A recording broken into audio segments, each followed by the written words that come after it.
All right, well, we're going to go ahead and get started. My name is Jason VanLue. I'm the VP of Product here at Virtuous, and you get yours truly this morning for this next presentation.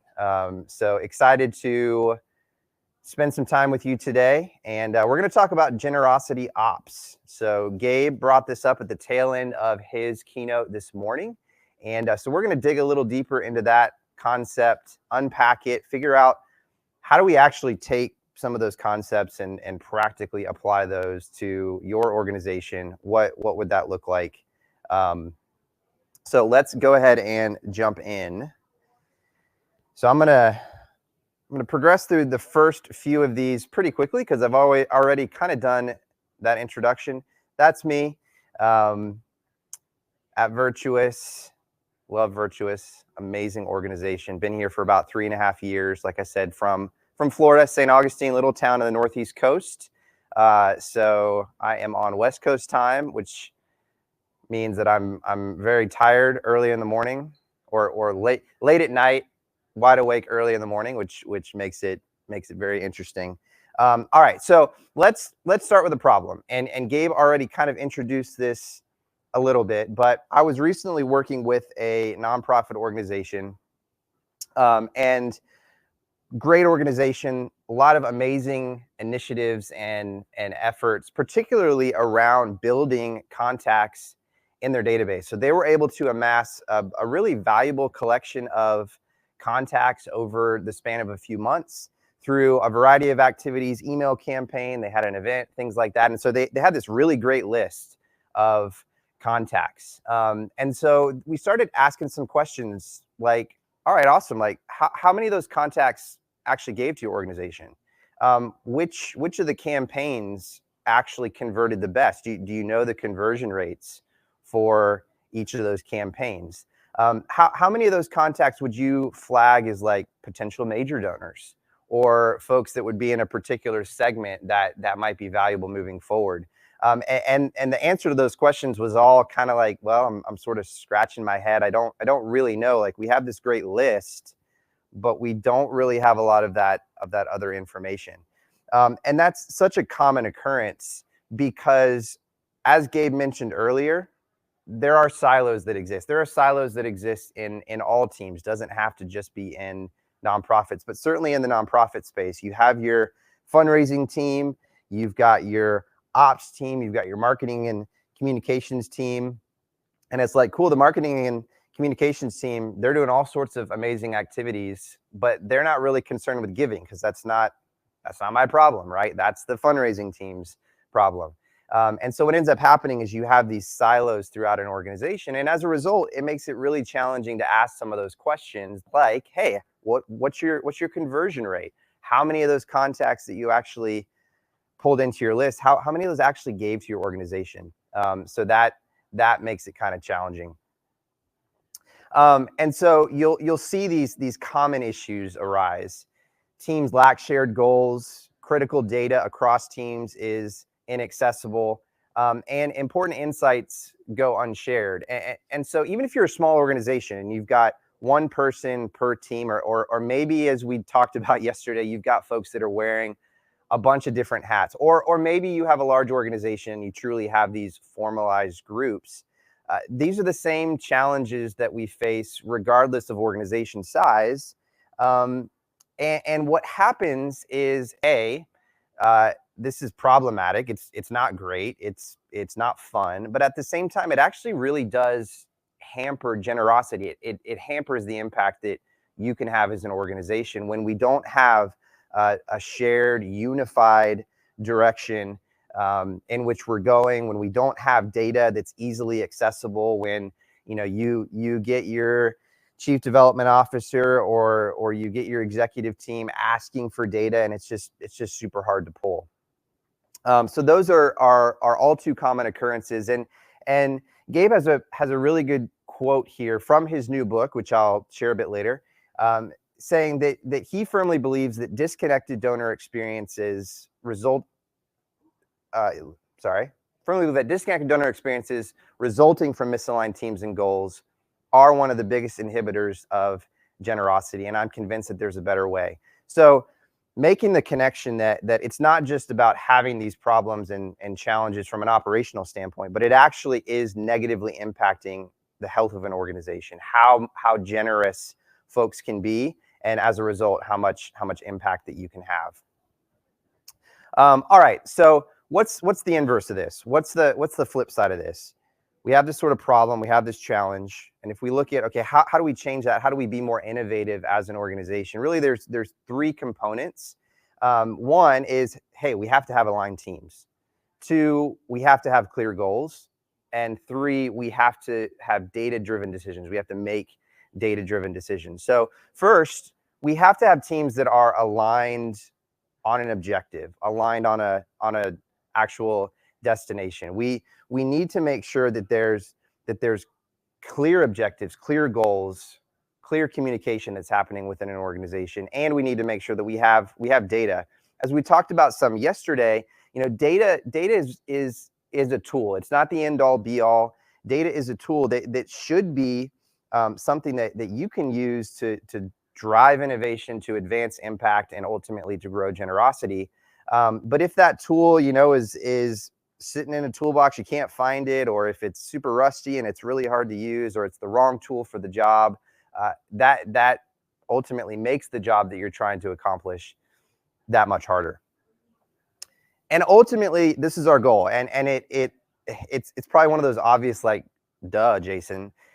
But what we're talking about here is scaling generosity. And so I want to spend just a quick moment on this concept of what we call in the for-profit space revenue, which is the same in the nonprofit space.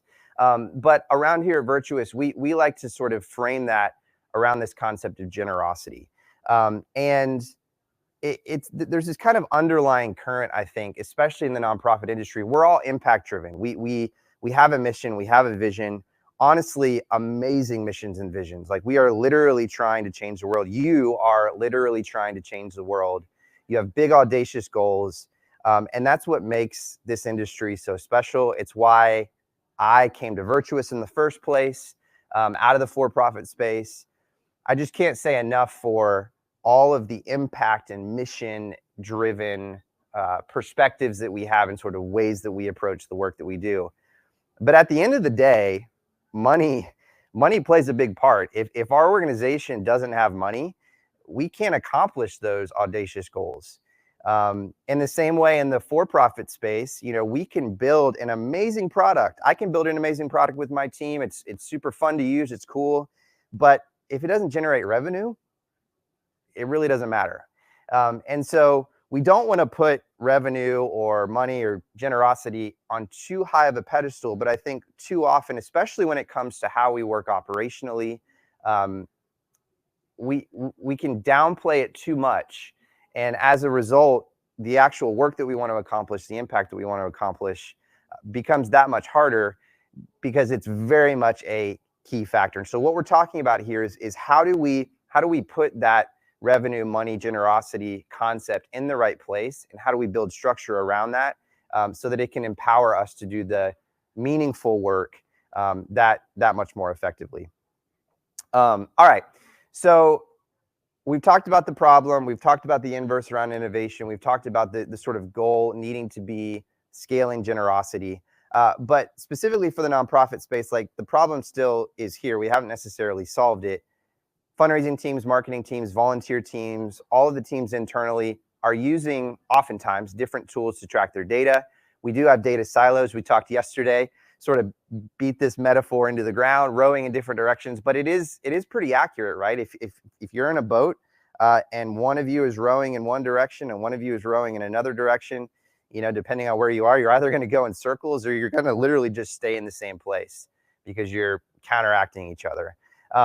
And without shared data, it's also nearly impossible to share goals and insights across teams. Again, this is all fairly obvious, but I think where the rubber hits the road is like, okay, how do we fix this? Because we all probably feel it in some way, shape, or form. We either have too much to do, we're wearing too many hats, and it's just one more thing to have to figure out how to pull data. Gosh, that's just overwhelming. Or I'm getting all of this pressure from my executive team or from other teams There's very siloed mentalities. There's almost protective mentalities around the systems and tools and data that each team has. And one organization or one team's using Trello, another one's using Asana, another one's using Notion, another one's using spreadsheets, like whatever the case may be. We're all just kind of on different planes. So how do we move past that? Well, one concept that we like to introduce and would love to kind of unpack with y'all here this morning is the concept of generosity ops. You heard a little bit about that in Gabe's talk. And this is a new term, right? Generosity ops, you're probably like, well, that sounds pretty cool. I'd love to be director of generosity ops, but I don't even really know what that means. So that's what we're going to break down here this morning. So what is generosity ops? Well, generosity ops comes out of the for-profit space, this sort of concept, and it's based on the revenue ops model. So if you've been around, you know, for-profit, if you've been around certainly software, like this is something that's going to come fairly easy to you. You've probably heard this before, but you can kind of see this diagram, right? So we actually use this model at Virtuous. So I'm going to use Virtuous as this example. So if you don't know Virtuous, we are a software company. We build CRM, marketing, and fundraising software for nonprofits. And so this is essentially our model. We have a product team. That's the team that I lead. We've got a customer success team. We've got a sales team. We've got a marketing team. And we've got a finance and operations team. There's a lot of nuance and moving pieces to all of that, right? But those are kind of like the major hubs when it comes to the Virtuous organization. And then you've got this cool little like stealth team, special ops team called RevOps that kind of sits outside of this team. And the purpose of that team is many, but one of the key purposes is that it's going to create strategic alignment for all of the other hubs in this wheel through shared data insights. So as you can imagine, and it again is similar in the nonprofit space, you've got all these different sort of spokes, right? All these different little like tiny hubs. And if you're not careful, those can become really siloed. That's potentially a problem. And so revenue ops is meant to sort of sit outside that and really drive alignment, kind of be able to operate between all of these different teams, collaborate between all of these different teams to maximize revenue generation. Mentioned that earlier, and honestly can't overstate that. Where revenue matters so much, and it's sort of top of mind for me, I guess, because I've been having conversations with my team about this. Where, you know, if you've met a software engineer, if you've met a designer, if you've met anybody sort of creative, like we care a lot about the craft of the product that we build. And so if you go to a product team member and you start talking about revenue, it's like, well, that's a sales thing. That's a marketing thing. I don't need to worry about revenue. I just want to build really beautiful, amazing software. And that's awesome. Love my team for that. But revenue matters a lot. Again, if we're building products that doesn't generate revenue for us as a company, like that's not super helpful. And so at the end of the day, we have to be hyper focused on what are the activities, what are the things that we can do collectively to maximize revenue. And it's the same with nonprofits when it comes to generosity. So revenue ops exists outside of all of these different teams to really maximize the revenue conversation and really help to identify opportunities for each of these teams to individually contribute more to those overall revenue goals. So this is kind of the revenue ops model that's come out of the for-profit space. We utilize this very heavily here at Virtuous, and it kind of forms the foundation for the generosity ops model that we're gonna dig into a little bit more.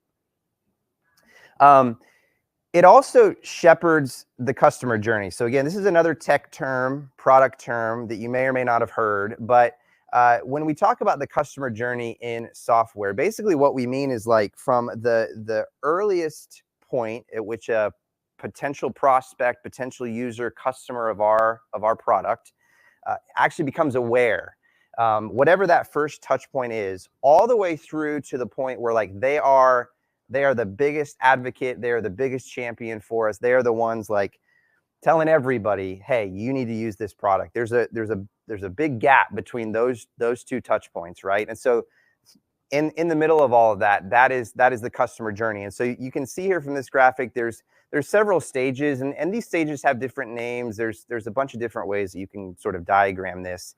But basically what we're talking about here is sort of the purchase journey, right? And it's also very similar to kind of the donor journey if we think about it as well. You know, donor becomes aware of our organization. They're like, wow, that's really interesting. That really speaks to my heart. They start to consider, is this something that I want to be a part of, that I can potentially make an impact in? They make a purchase decision. In our case, it's going to be they actually give. You know, they make that giving decision, and then after that, we want to cultivate that relationship. We want to make sure that we're retaining them, and ultimately, we want them to be our advocates. We want them to be our brand champions. And so, revenue ops in the for-profit space and generosity ops in the nonprofit space, they're hyper focused on that customer journey. Again, because they're thinking about it from a revenue standpoint. They're thinking about it from how do we scale and grow generosity. They're very close to the customer. And because they're very close to the customer, because they're very close to the donor, they're able to surface a lot of these insights that really help other teams build empathy and have a better idea of, hey, like, what is our end user? What is our end donor, end customer? What do they really want? What are some of the pain points that they're experiencing? And the more that we can get close and walk alongside those end users, the better our products are going to be. So what about nonprofits? We've sort of hinted at it, but it's like, all right, Jason, like, that's great. For-profit's great. You know, maybe we've worked in that industry, but can you really translate that over? And to be fair, there's a lot of things in the for-profit industry that you can't necessarily translate one-to-one. Fully aware of that, but I do think this model works, and so we're gonna dig into some of the specifics there. So this is the generosity ops model. It's going to look very similar, right? But slightly different sort of hubs potentially. You've got your fundraising team, volunteer, finance and operations, marketing. You've got your program team, and your organization may have slightly different structure. This is meant to just kind of show a general idea. But again, you have this team, generosity ops, or you have this individual. We'll kind of get into some of the specifics in terms of how to structure this later. But really, they are a broker of shared data insights and learnings across all of the teams. They're surfacing opportunities to build more holistic relationships. They're the innovation champions. And so here are some of the key outputs that this team can help to drive. Really a clear, sober view of metrics that helps drive team alignment, insights that helps optimize that donor journey or that constituent journey, and then a strategy for scaling innovation and learnings. And so you're going to hear sort of three areas, right? You're going to hear data insights, you're going to hear customer relationships or donor relationships, constituent relationships, and you're going to hear innovation. And that team does more than that, but really those are three really, really key points when you think about, all right, we've got all these data silos, we've got potentially these tool silos, folks aren't really sharing. So this team can come in and really operate as a bridge between other individuals, other teams from a data standpoint. They can help to clean things up. They can help to unify tools. They can help to surface data insights that's going to be super helpful to be able to say, like, all right, volunteer team, like, did you know that after a volunteer has come to an event, they've actually volunteered, they're 50% more willing to give more than somebody who hasn't come? Or, hey, did you know, like, the best time to contact a volunteer after an event is going to be in the next 36 hours based on the data that we have? Or, hey, marketing team, did you know that this particular email campaign had a 55% higher open rate, and we think it's because of this particular content messaging? Those are the types of insights that can be super helpful to the team. They're building relationships, or at least identifying ways to build better relationships throughout the constituent journey. So they're going to be able to say, like, wow, there's a really big gap here. We talked about this a little bit yesterday, but one of the real practical tools is map out that donor journey. For a lot of organizations, they haven't necessarily done this. And so have you sort of taken a look and said, all right, where's the starting point? Where's the destination, the sort of end point? What's the ideal state? And then everything in between. And you can kind of start mapping that and say, all right, cool. This is when a donor maybe first becomes aware. They see an advertisement on Facebook. Or if you've got a billboard, they're driving down the street. Or maybe they're at a church event and they see the pastor talk about this on stage. Whatever that is, whatever that starting point is, and there may be multiple ones, all the way through they become customer advocates. Map that out, see where the gaps are. So this team can really be helpful there as well. And then they're also going to be drivers of innovation, helping to understand like what are opportunities for us on the innovation side. See a question coming in. Would GenOps have a hand in data governance as well? This was brought up yesterday from our friends at Raise Heck. Absolutely. Like this is very, very similar. I would probably say that the GenOps team probably covers data governance as well, at least in tandem with maybe some IT. So you can kind of structure it, but absolutely, I think that's a great call out. So that's kind of the generosity ops model. This is a really long quote, and I apologize for putting so many words up on the screen, but it's just so good.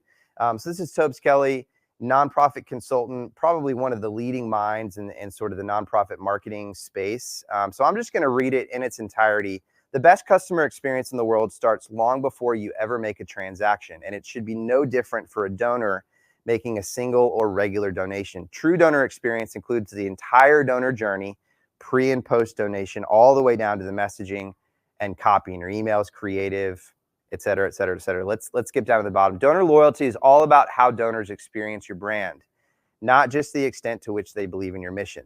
Like customer centricity, donor centricity is critical to any growth thesis. We brought some of this up yesterday, where we're talking about the overall constituent experience, donor experience, being holistic, almost being singular in the sense that it's not so segmented where you can really compartmentalize and say, okay, here's the donor experience for just an email.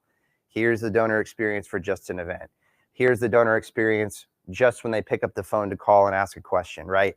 It's the collective holistic experience that in their minds builds the brand of your organization. That like when they hear your organization, see your brand, those are the thoughts that are going to come to mind. And so we need to be thinking about that in a much more holistic, centralized way, just like we do on the customer-centric for-profit marketing side as well. All right, so let's go to the next slide here. So what does Generosity Ops do? We've talked a little bit about this, but we're going to break down some of the more specifics and even how to structure some of these things. So Generosity Ops can help with reporting. So how marketing, volunteer, fundraising activities are interrelated.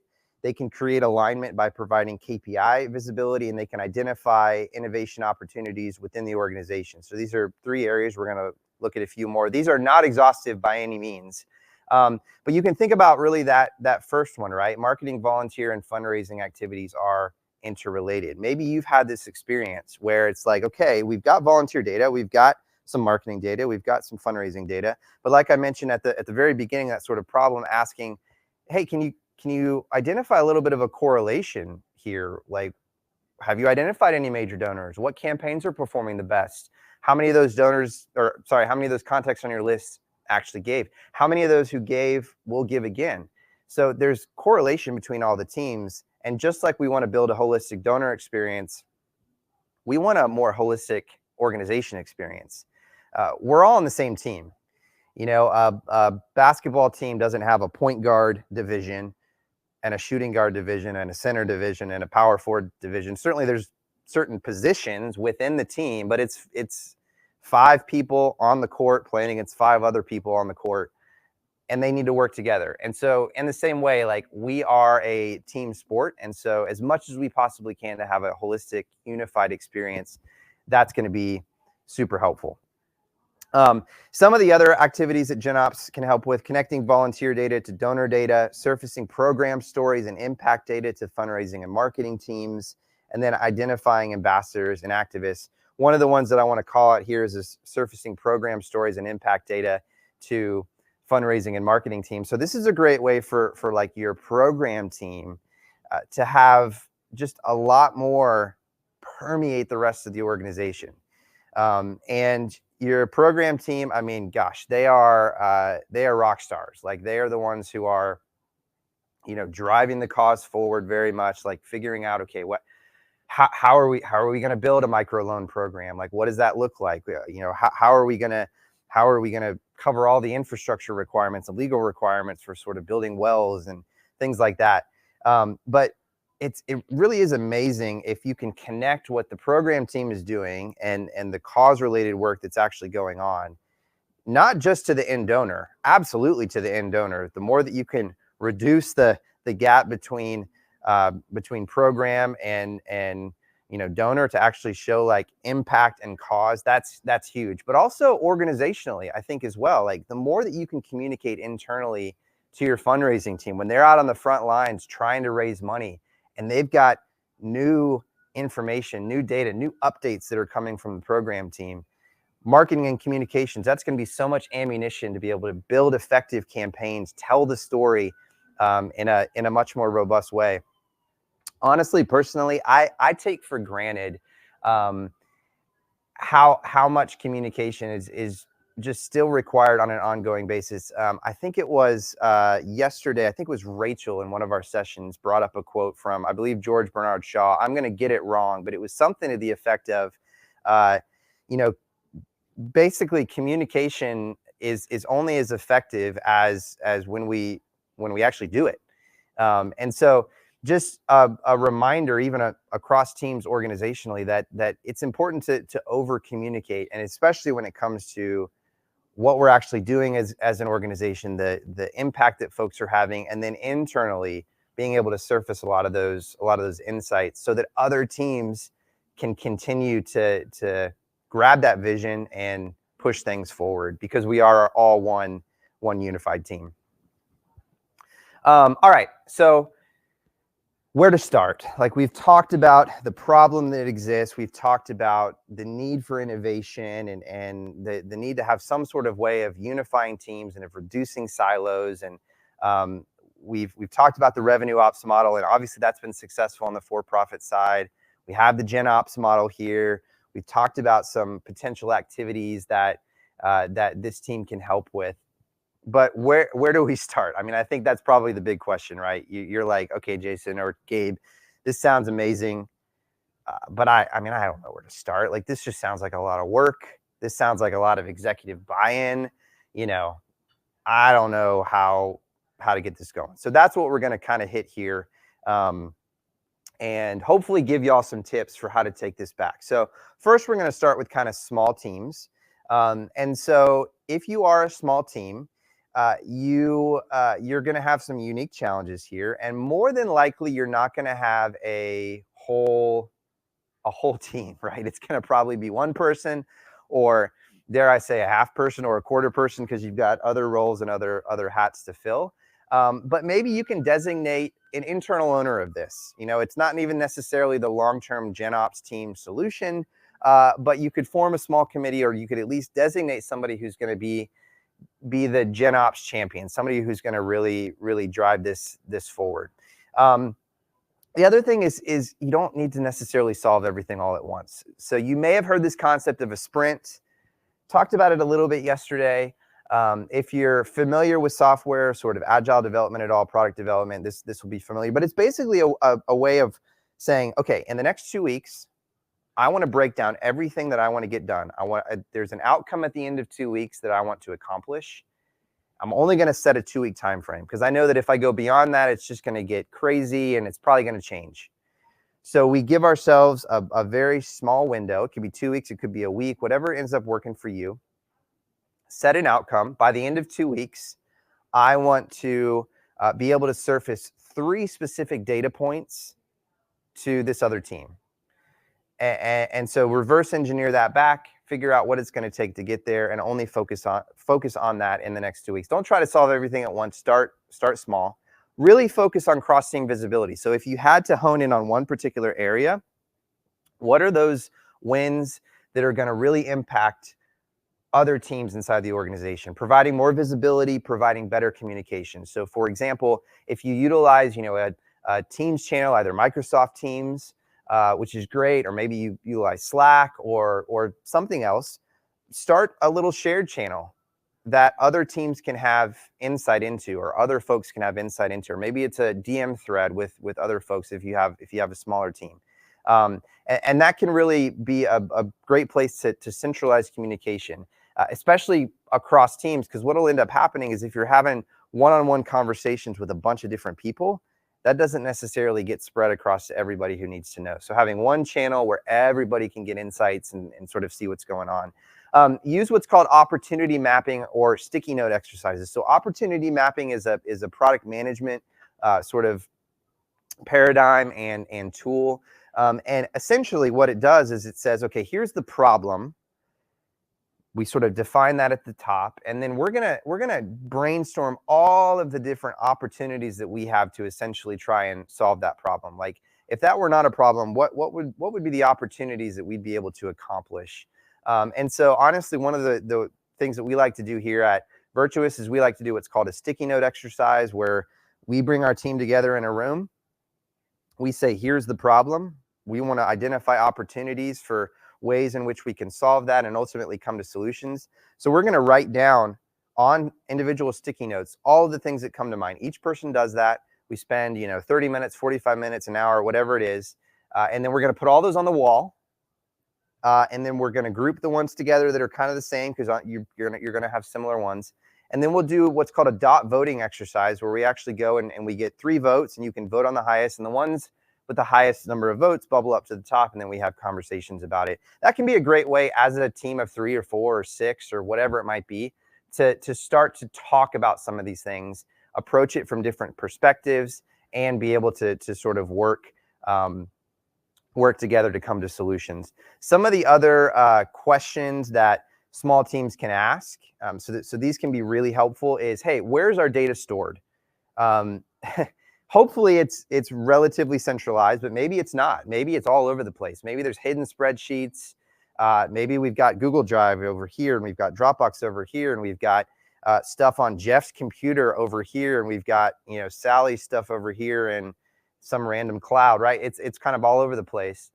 So where's our data stored? Can we map that out? Can we identify areas maybe that we can consolidate? Also consolidate tools. What are some of the core KPIs that are most important to the organization? That's a fancy way of saying, what do you want to accomplish this year? Like, what's the North Star? What's the marching orders that everybody should be marching towards? And does everybody know those? Does everybody know how they can contribute to that? Oftentimes you'll have kind of some nebulous sort of vague goal for the year, or maybe you've done a little bit of work around defining those objectives for the year. But not everybody on the team can articulate that. Only maybe the CEO or maybe the executive team can do that. So it's important to unify the team around that. Once you're able to see kind of where your data is coming from, where it's stored, like, are we missing anything? Are there key areas where we'd go, you know what? In order for our marketing team to be a lot more effective, it would be super helpful if they had this particular data point. So as you start to map some of these things out, you can start to see where the gaps are. And again, going back to that constituent journey map, if you're able to map some of those things out, you're able to see, even from the donor's perspective, from the constituent perspective, like where some of those gaps might be. And then, can I get our data converted into clear reports that are easily accessible? So it's one thing to know kind of where your data is stored. It's another thing to know, all right, like, how could we potentially consolidate, utilize better tools? And then you almost need to simplify one step further, because we're all busy. We've all got a myriad of things to do. The last thing we need is another 12-page tabbed Excel spreadsheet, Google Sheet to kind of go through. Instead, how can we summarize a lot of those things to really hyper target those outcomes and objectives that are going to really matter, and that can be super helpful, especially for small teams. All right, so moving on to some of the larger teams. If you have more structure, if there is a little bit more formalization, then this can get a little bit more formalized.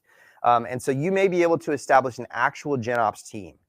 You may be able to say, I mean, even if it's one person, but Could also be multiple individuals, but maybe you start with, you know what, there is a designated Gen Ops person whose role is to actually do this. Maybe you need to hire for it. Typically, we find that they sit within operations. So oftentimes they're going to sit underneath the chief operating officer, VP of operations, whatever that looks like. And really encourage you to try and maintain a culture of agility and outcome. So one of the benefits of a small team is that they can be super nimble. You know, they can kind of move all over the place, and they're not going to be super rigid, and they can adapt as necessary.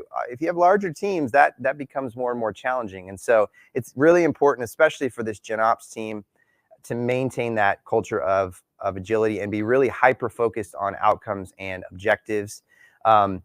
As you get bigger, you'll actually be able to potentially utilize a lot more data analytics, data science opportunities. You can start to bring in some more robust BI tools. We've talked a little bit about that. You can start to bring in things like AI, machine learning, start to have some of these learning language models that can start to surface insights, things like that. Really important to have a growth hacker mentality. So this concept of a growth hacker kind of came out of tech. Little bit of the tech bro culture, if you know some growth hackers, but their job is super important. Basically, it's like, hey, I'm going to try and hack everything that I can to grow revenue, whether it's marketing flows, whether it's how we're actually selling to the customer, product features, like all of these kind of things. I'm gonna look at everything. I think that's a good model also for us as nonprofits. Again, money in this case, growing generosity, growing revenue is not a bad thing. We need it in order to advance our big, audacious goals as an organization. And so let's get a little scrappy. Let's start to kind of think about how can we hack the system a little bit? How can we get creative internally to really drive generosity growth? Because we know that that's just going to give us that much more ammunition to be able to push the mission forward. And then even if you can establish a formal team, it is important to really establish an innovation champion. Typically innovation is never going to live with one person. If you're a successful organization, then all of the different departments within your org, they're responsible for innovation. At Virtuous, it's not just the product team that's responsible for thinking about innovative ways to move things forward. And so in the same way, it's not just one champion, but it is helpful to have somebody who is thinking about innovation in terms of how can I align teams? How can I unify teams? And it's not just a siloed, okay, this is just innovation for the marketing department. This is just innovation for the fundraising department, but it's innovation for all departments and ultimately for the organization as a whole, and can really help to unify and can help to move the entire organization forward. Now, there is a balance here. There's always a balance, right? There's a balance. My balance is I run so that I can eat ice cream. That's my balance. So in this case, you'll probably find yourself on one of two areas that you kind of have to sort of find the balance in, right? You've got all these data silos. We sort of have already talked about that. That's a common occurrence. And so generosity ops helps to bridge that gap. But then you've also got this sort of lone wolf innovation kind of concept. And one of the things that can tend to happen, especially as you start to say, you know what, yeah, like I want to have an innovation champion, somebody who's really responsible for this, is they can start to get siloed. They can start to operate a little bit more as a lone wolf, and it's not really unifying teams together. And this is the type of person that will come to a meeting and they'll be like, hey guys, I got a great idea. Like, we're going to totally ditch our CRM. We're going to totally ditch our marketing platform. And we're going to like bring in all of these other new ones because I just went on Product Hunt and like these are all the really cool stuff that's coming out. And you're like, whoa. Like what you're talking about here is like a 3-year process. We're not just going to do that overnight. I'm guilty of this too, where you have these like big, amazing changes that you want to see happen. So you want to be careful of that, where it's just unrealistic. And generosity ops can help to bridge the gap where everything's super siloed, nothing's really unified, and it's really hard to move the mission forward, pull data out, or things that are just super unrealistic over here on the other side. There is a balance there, and that generosity ops role, individual, team can really, really help that. All right. closing up here, want to leave you with some insights from two individuals who are much smarter than me. Dave Raley, who is the head of Imago Consulting, he's got kind of two ways to really troubleshoot generosity ops, some things to definitely keep in mind. One is guard against analysis paralysis. And so what he means by this is you've probably experienced analysis paralysis, right? It's great to have choices. It's great to have options and opportunities, but you're like, well, man, now I'm really indecisive. And so some of the suggestions that he makes are, hey, don't boil the ocean. Again, you don't have to do everything all at once. Start small. What are some of those short-term small wins that can deliver immediate value? Doesn't have to be crazy value. It can literally just be like setting up a communication channel that everybody's in. It can literally just be like, you know what, we're going to pull one data point. We're just going to pull like total giving or total giving by channel. And that's all we're going to measure for a little bit. And we're going to see what kind of things happen. The 80-20 rule. So what this says is, hey, what's 20% of the work that can get us 80% of the value? Or something along those lines. Like, how can we do enough? It's not going to be perfect. It's not going to be everything we want to do, but maybe doing enough so that we can continue to move things forward, but we're starting to get value out of that. And then again, stay agile, be adaptable, be flexible. So that helps guard against analysis paralysis, because again, one of the other things that can happen, especially as you start to see all of the opportunities, you go, there's like 800 data points I want to pull out here. How in the world am I going to figure that out? And you start to get into this analysis paralysis about what to do first. These are some helpful tips. A sort of second pitfall area to be careful of is this concept of innovation bureaucracy. And so there is this critical balance of freedom and discipline. We kind of talked about this with the lone wolf, right? Where there's this natural tension. You have to be free to think about ideas and be creative and all of that, but at the same time you got to have discipline so that you don't just do a bunch of thinking all the time and never do anything. Process matters a lot, but don't die on the hill. I always say internally with my team, like if our process, if the way that we're doing things, if the meetings that we have, the ceremonies that we have, if that's causing undue pain, if that's preventing us from actually doing like or actually achieving the objective, well, then we shouldn't do it. Process should never get in the way of actual progress or the actual objective. So don't die on the hill of process. Outcomes. Can't stress this enough. If you haven't defined your objective, the outcome you want to see at the end of this, that's your first step. You know, sometimes we think like, I have a general idea of where I want to go. Like I've communicated that, right? But you ask members of your team or you ask folks on your team and they're like, I don't know. Like you've never said that. Again, I'm speaking from personal experience here, sadly. Make sure that you've got outcomes clearly defined, because you can reverse engineer from that. You can set an outcome and then reverse that back and say, cool, how are we actually going to get there? Start uncomfortably small. This is a challenge for me. Like start literally so small that you're like, this is stupid. This is way too small. Start there. Quick win, and you'll find momentum is the key here. The more momentum you can start to generate, that is going to do wonders for your organization. And then rage against institutional inertia. Change is hard, right? And the more that we can push back against that, even if it's the way that we've always done things, at least have the conversation and push back against that. Because otherwise we're going to just continue rowing in opposite directions. And guess what? Our boat's going nowhere, or we're going to get pushed by the currents into areas that we don't want to be. Lastly, real quick, Nathan Chappell, who is at Donor Search, one of the leading voices in AI and in data, has this concept of this three-legged stool. And basically, as he's thinking about fundraising and prospect research team in particular, but I think it's got good context for the concept that we're talking about here. He's got three components to that. He's got a prospect researcher, he's got a data analyst, and then he's got a prospect manager. And he has this quote where he says, if I were a CDO anywhere, my right-hand person would be a data person. I wouldn't make a move without knowing what the data tells us. I don't see organizations moving forward without having data-informed leadership. And so ultimately what we're talking about here is that data really matters. So again, this GenOps model is going to be founded on data. Like data is a super key factor here. It can't just be thoughts about stuff. It can't just be feelings about stuff. It has to be rooted and grounded in data.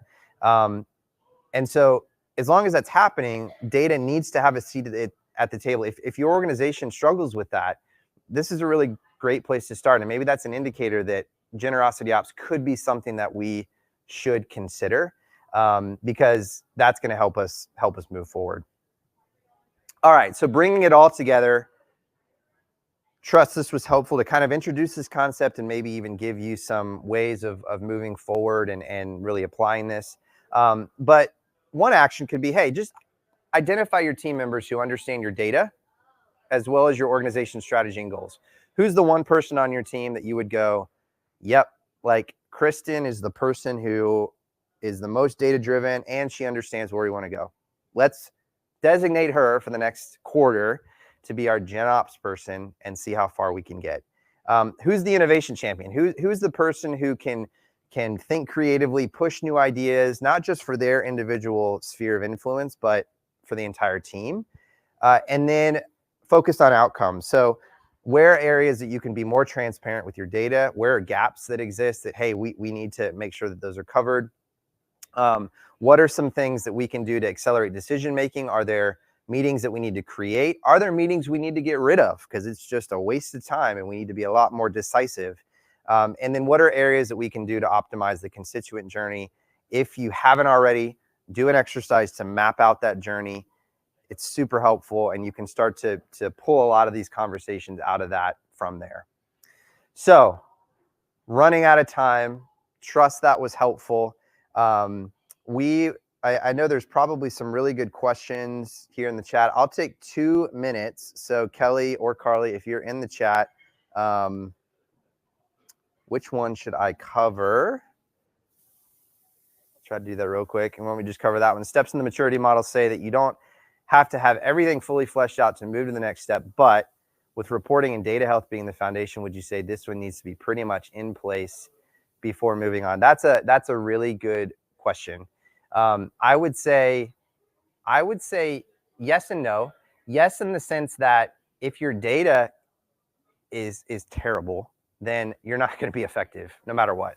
So data health is critical, and you heard from the guys at Amphil yesterday, like data input, that is key, because we could have the best Gen Ops structure in the world, and the data that we're pulling, if it's wrong, well, then we're not going to be effective at all, right? So the quality of your data, the integrity of your data absolutely matters.